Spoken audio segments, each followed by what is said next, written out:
Welcome to the show, spokesperson for the Greens, Tamatha Paul. Tamatha, thank you so much for joining us today. All good, no stress. Hey, big announcement over the weekend. I'll just read out from an article this morning, just to give the synopsis of what I've jumped you on for. The opposition is fired up over the government's plan to crack down on youth offenders, calling them cruel, inexcusably shallow, and likely to increase reoffending. On Sunday, Children's Minister Karen Shaw announced the government is introducing a new young serious offenders sentencing category to ensure they face tougher consequences. Under the new category, young offenders could be sent to a military-style academy or face greater use of electronic and judicial monitoring. Police will also have the power to arrest a young person without a warrant for non-compliance with conditions of an order or a breach of their bail conditions. Now, I do have a bunch of specific questions about that, but I'd like to just throw it to you first of all and see what you think about the announcement over the weekend. Yeah, so I know for a fact that this approach isn't going to work. And the reason I know that is because we've already tried in the past as a country to meet very traumatized young people, a small number. Like I think the government's doing a really great job at catastrophizing the issue and making it worse than it actually is. Sure. But we have tried changing people's behavior, young people's behavior with punishment in the past, and it never works. It never ever works. And it's like, when will we get to the point when we realize that a justice approach to what is often a consequence of poverty, abject poverty, but also a poverty of opportunity, and trauma. You know, these kids, we're not talking about kids that woke up one morning and decided to steal a car and ram raid. We're talking about young people who have known nothing but cruelty and punishment their entire lives. Right. Neglect, abandonment, trauma. This is the kinds of things that these young people are dealing with. And it's just the same insane response from governments, both Labour and National, to think that locking kids up is going to change the outcome. And it's not going to change it. All it's going to do is make sure that these young people are in a lifetime cycle of incarceration, a lifetime of being locked up, a lifetime of being separated from anybody that actually cares about them. And it just won't work. And it's sad because we're literally talking about children. Yeah. You know, like, I don't know what you were up to when you were 12, but you know, we make mistakes. Don't want to know. Yes, we make mistakes, and I think locking someone up over that, a child up over that, is not going to get the response that people are after. What I hear you saying is this is ambulance at the bottom of the cliff kind of legislation. It doesn't impact any of the drivers of crime. I guess there's always that argument about addressing the drivers of crime or the fence at the top of the cliff and just the decision or action taken by an individual, which is at the bottom of the cliff.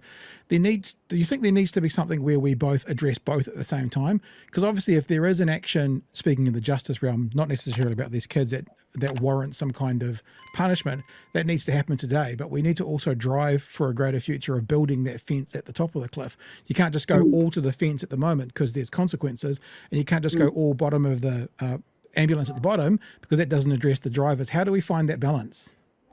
Well, I know, like, in terms of the consequences, I think that's probably a good place to start, because we know for a fact through listening to evidence given from psychiatrists and psychologists that work with children that actually your brain is not even fully developed at the age of 12 or 13 or 14 and all of your adolescence, which means you don't have the same capacity as an adult to fully take into account the consequences of your actions.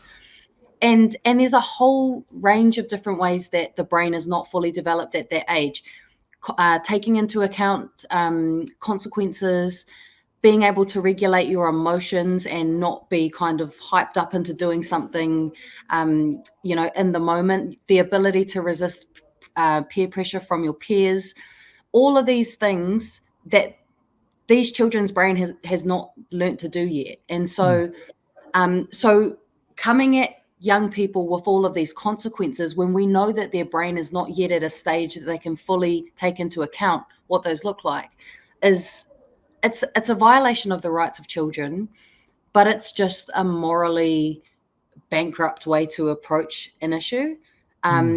So yeah, and I've talked to some of these young people. I've talked to young people that have committed ram raids. I've talked to young people who have created harm in their communities, and often they're able to turn their lives around, but it's never been as a result of being punished. It's Gotcha. never been as a result of being in a youth detention centre. It's never been as a result of being arrested. It has almost always been as a result of just one person in their life caring about them and helping them to do things that they never thought were possible for them. And these are quite basic things here, like getting their driver's license, or getting or being able to get into training or education, or going back to school, being able to go to school, living in a home environment where they're not afraid all the time. These are the basic things that young people are screaming out for. But instead, the government chooses to ignore the calls and the evidence, and so that they can look like they're being tough on crime. Yeah, for sure. How do we legislate to get a caring person into a young person's life? I agree with you. That can be the turning factor. But how does any government, forget who's in now, how does any government sit above the justice portfolio and go, okay, let's figure out youth crime in particular. Let's figure out getting a caring person into that kid's life. How does that happen? Yeah, so legislation might not always be the answer. And I think in this case, it's actually a matter of resourcing the organisations that do that kind of one-on-one responding work. So your youth workers, your social workers, all of the people that build up the trust with that young people. It takes some time to build up that trust. And then they kind of are like a mentor to those young people, which Sure. they've never had before. They've never had that care. They've never had that love, and they've never had someone genuinely want better for them. And so that makes a huge difference. And these organizations are operating, on the smell of an oily rag. Like, they've got nothing. They've got no funding. It's just often people that live in that community that refuse to accept that Yep. the only pathway for their young people is into prison. And I feel strongly about it because I grew up in Tokoroa in the South Waikato, and we were the same. Like, we have such a high rate of alcohol stores, pokie machines, vape stores, like everything bad, fast food outlets. That's the only investment we ever saw growing up there. And it's no surprise why some young people look around them and they're like, well, this is the life. I'm either going to live a life of addiction, or a life of harm, or I can just add to that harm. And that's the only options that there are. What I'm saying is we need to give these young people more opportunities and more choices so that they can turn their life around. And then the care to show them that they're worth turning their lives around, because So there is rather something better out there for them. So rather than this government promising 500 police officers, specifically thinking about youth, maybe 500 more social workers to interact directly with kids in schools or something might have been a better solution for this long term. For sure. I mean, if you look at the budget, you'll see that the areas that the government has invested in is expanding Waikeria Prison by like $1 billion, getting 800 more prison beds. They're investing in 500 more cops in our communities. All of these elements they'll invest in, but every other intervention, whether it's health related, housing related, income related, job seeker related, all of those areas have all been cut. So what they're essentially saying is, if you just happen to be born in the wrong community, the only pathway that we're willing to help you down is one that leads you into prison for the rest of your life, because that's the only area they're willing to invest in. And sure, it might make some of their more conservative voters happy that people are being punished, but at the end of the day, it doesn't get the outcomes that we all want, which is to be and to feel safe in our communities. What does the research say when it comes to labelling young people serious offenders, like labelling a 14-year-old a serious offender? What does the research tell us about that? One thing that was pretty disgusting about the announcement yesterday is that the minister and the prime minister started referring to these young people as YSOs.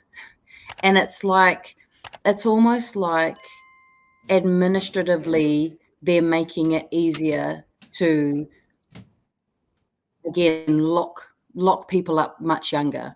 Right. And that is the entire response that this government has when it comes to harm and a lack of safety in the communities, and that's their entire approach. The evidence shows on the military youth boot camps in particular, Yep. the minister was advised strongly that a military component to working with these young people is not needed, and that it can cause further harm. Because you think about like the institutionalization that some of these young people have experienced their entire lives, whether that's being uplifted from their families for whatever reason, being in state care. We know state care has got a terrible reputation for looking after children. Most of the people in gangs have experienced abuse at the hands of the state. And then, you've just created this life cycle for these young people of just institutionalization. They're constantly being conditioned to be a particular way, but it's conditioning them towards a lifetime of incarceration. Yeah. It's limiting their beliefs of what they're capable of and what their potential is, because they're being told very clearly that, this is the pathway that you are expected to go down. Which is dark, because again, it's dealing with children, and that's the main point I want to emphasize is, you wouldn't treat your own child that way. So why are we comfortable with the state treating children who have already been let down by everybody around them be treated that way too? Yeah. We seem to be living in the upside down, where not only will this government sort of reject research and expert advice, but they seem to rally in it. There seems to be a catch cries of them. My ministers won't even read those. They won't even read them at all. So there's no point in doing them. How do we actually, just on that. So when you guys are sitting around talking about these problems, why are they doing this? In your opinion, why is the government pushing through on these failed experiments like boot camps before? What do you guys, like Occam's razor talks about, what's the most likely scenario here? Why are they trying to push back in failed experiments again? I reckon it comes down to two things, and it's that there's a real difference in the outcomes that these policies and legislation is seeking to achieve. So I think, for me and for the Greens, the outcome that we would want to seek is one where those young people are given the support to turn their lives around, and that they're able to be given meaningful opportunities so that they can live a life where they're not creating harm. Like, that's the outcome that we want. The outcome that the government wants is to be seen to be doing something about this issue. And it's no doubt, like, I have no doubt through being involved in some of these conversations that their objective is to please their voters who think that locking kids up and locking people up is a good response to making our community safer. But it definitely isn't. And when people realize that most people that go to prison will come back out into the community at some point, that's when I think we need to realize that if they're going to come back out into the community, then maybe we should make sure that the time spent, that we're actually helping them to reflect on their behavior and change it before people come back into the community. Whereas, I think there's this mindset that exists with some voters, and definitely with both National and Labour, that continuing to lock people up somehow leads to a good outcome, but it never does. The carceral logic of locking people up and expecting them to come out as better people is flawed. It's never worked. It doesn't work anywhere in the country. And it feels like we're in a race with America to have the most highly incarcerated population per capita. I would add to what you're saying. You say locking people up. I would add locking some people up. Because, for example, they won't give IRD new powers to go looking after white-collar crime, for example, and the person who may have embezzled hundreds or millions or hundreds of millions of dollars, they're not looking to lock those people up. The person who's stolen $100 from something, they're looking to lock those up as a new, young, serious offender, which makes you think as well, do you know, I don't, do you know like the crime rates difference between adults and youth? because they're spending a lot of time focusing on the youth. Is that like, and I'm being silly here, 90% of the crime in New Zealand? Because if it is, you go, oh, okay, well, that's the biggest slice of the pie, more focus. But I suspect that the youth crime overall will be lesser than the adult crime. So then again, that question is, why is there this disproportionate look at it, if indeed that is correct? Do you know? That was something that I raised with the ministers over the last week. So we had scrutiny week at Parliament, where basically ministers just come and tell us about their budgets, and we get to ask them questions. And I asked the same thing. Why are we putting $5 million into these boot camps when there's only 10 young people that will go through this pilot? Like, it seems like a disproportionate amount of money to punish a very small group of people, and when the evidence shows that this approach doesn't work at all. So Yeah. I mean, it makes no sense at all. With youth crime, there was undeniably a spike in ram raids and a spike in youth crime during the COVID period, because hello, this is what happens when you take young people away from their schools, their communities, their everything, which had to be done. But it shows that when you remove young people from the support systems that they have in place, there is a backlash. There is a backlash, and that there's an increase in that stuff happening. And so, yeah. But other than that, those ram raids and that youth crime has been decreasing over time. It's almost like there's this, it's like fanaticism over youth crime. It's being made out to be a much bigger issue than it really is, when it actually is quite manageable, and it is a very small number of young people who actually fit into the would even fit into the young serious offender category. I mean, you have to have been charged twice for an offence of up to 10 years, and there's a number of other steps. So the actual group of people who are impacted by this policy is very small. But somehow it's become one of the biggest government responses to law and order and wanting communities to feel safer. But it won't work because, I mean, it's a failed experiment. And so it won't get the outcomes that the government is after. And keeps talking about very loudly the outcomes. Hey, it's been amazing talking to you today, Tamatha. If you've got a couple of more minutes, I know it's not your portfolio, it's more Julianne Genter, but many of us have been kind of smirking over the weekend with the necessity for this government now to buy new ferries, of course, after they cancel the new ferries. You got any thoughts around that? Oh, it's just like, it's so frustrating, because it's like, we do have a government that is allergic to evidence and is just allergic to, like they're allergic to the consequences of their actions. And we knew, like, with the ferries and the terminal redevelopment and all of that mahi here, we knew that was going to be the outcome, that there would be a failure of one of the ferries. And we knew that, we knew we needed that investment. And now they're going to have to fork up even more money, because, and it's the same as all of the public sector job cuts as well. It's like, you've cut all of these jobs to look good and by your own metrics, but then you're just going to have to pay consultants more to do the work. So it's like, in the long run, the financial recklessness of this government means that we all pay for it even more so in the end. So the people that like to think of themselves as fiscally responsible actually just end up costing us all a lot more in the long run by neglecting the urgent work that needs to be done now. It's almost like there's not a truth in that they are the party of responsibility and the party of good budgets. It's almost like that's falling apart around them, like it does every time. Hey, again, thanks so much for joining us today. How are the Greens doing a week on from Marama's announcement? How are you guys getting through? Yeah, I mean, it's been a huge year for us.